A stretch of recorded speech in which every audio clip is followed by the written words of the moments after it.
All right, so let's measure it around this E over here. So we're going to say first, let's just look at the octaves. So that's going to be the perfect first.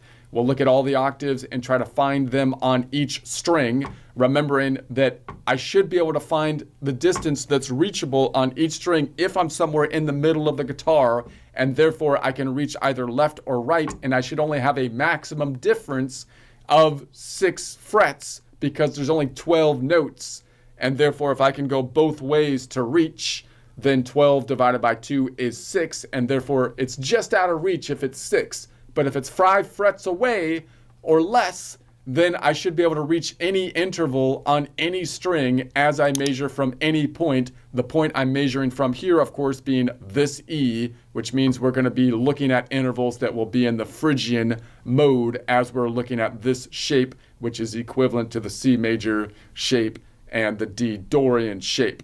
All right, so let's do that. If I go up a string, we can see the E is right there.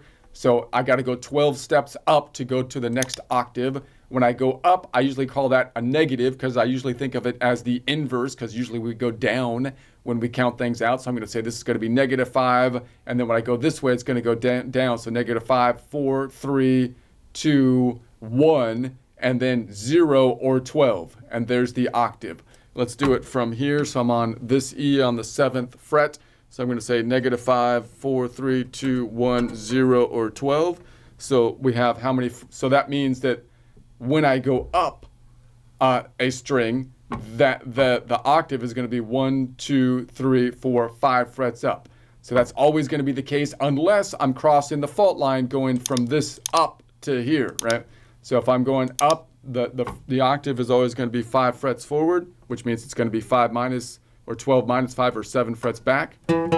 So octave, and that's actually the exact same note it's supposed to be.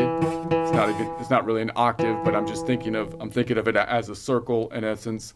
So then we're going to go down a string. Now notice the symmetry here, right? If I go down a string, it's nice and convenient. Then it's going to be backwards the other way. So it's going to be back here.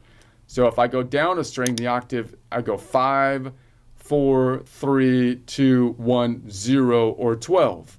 So if I go down a string from here, 5 down, 4, 3, 2, 1, 0. So boom, it's hard to reach that one even though it's 5 frets. You can almost get it, but it's harder to go 5 frets back than 5 frets forward because they have longer frets, right? But it's still almost your maximum distance that, you know, a normal hand can reach, basically. So if I go down one string, then the octave is always going to be 1, 2, 3, 4, 5 frets back, which is the maximum distance. Again, I can usually almost touch with one while touching both notes at the same time. So if I go up, it's going to be 5 frets forward. If I go down, the octave is going to be 5 frets back. All right, let's go down to, unless we cross the fault line, but that's the exception to the rule.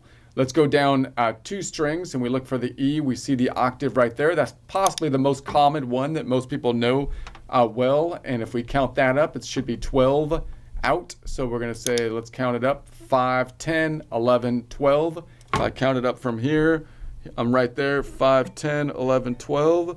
So that makes sense. So that means that if I go down 2 strings, the octave will be 2 frets forward. Always, unless I cross the fault line. So the default position, if I go down 2 strings, the octave will be 2 frets forward. What would happen if I crossed the fault line? Well, this fault line, the tectonic plate shifted to the right. So that means if I cross the fault line and I go down 2 strings, it'll be 3 frets forward. All right, so then we're going to go down. Let's go to the next one down. Notice the normal pattern is that it goes back and forth, right? So like the E was over here on this side, and then I went to this side of this E, and then I went back to this side of the E. That's normally the case, although it gets a little out of whack when things are pretty close to the middle point here because the tectonic shift kind of throws that off. But that's one way that you might see it, right? If I know when I go above to the octave, I'm going forward. When I'm going down to the octave, I'm going backwards.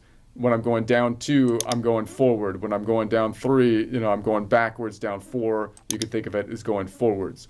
All right, so then now I'm going down 3 strings and across the fault line. So now we're going to say that's going to be 5, 10, and then shifting up here to 15, which I could bring down to 3 because I could say 15 minus 12 is 3, 2, 1, 0, or 12. There's the octave. So I can do it this way, 5, 10, and then shifting this way to 15. 15 minus 12 is 15 minus 12 is going to be 3, and then 2, 1, 0, there's the octave. So that means that if I go down 3 strings and I cross the fault line, then the octave is always going to be 2 frets back. What if I didn't cross the fault line? Well, this fault line tectonic plate shifted to the right. Therefore, if I went down 3 strings and didn't cross the fault line, it would not be 2 frets back, but rather 3 frets back. All right, so then let's go down 4 strings, which means I'm going to cross the fault line by definition, and therefore there is no exception to the rule when I go down 4 strings.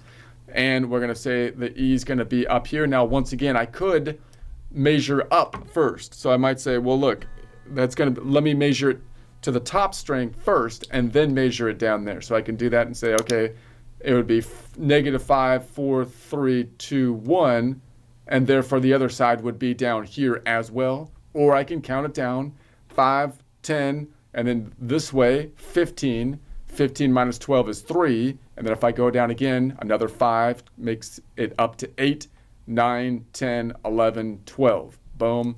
So that would be, I won't count it out again because we counted it out before, but it's going to be up here. So that means that if I go down 1, 2, 3, 4 strings, I'm always going to cross the fault line. Therefore, it will always be the octave 1, 2, 3, 4 frets forward. All right.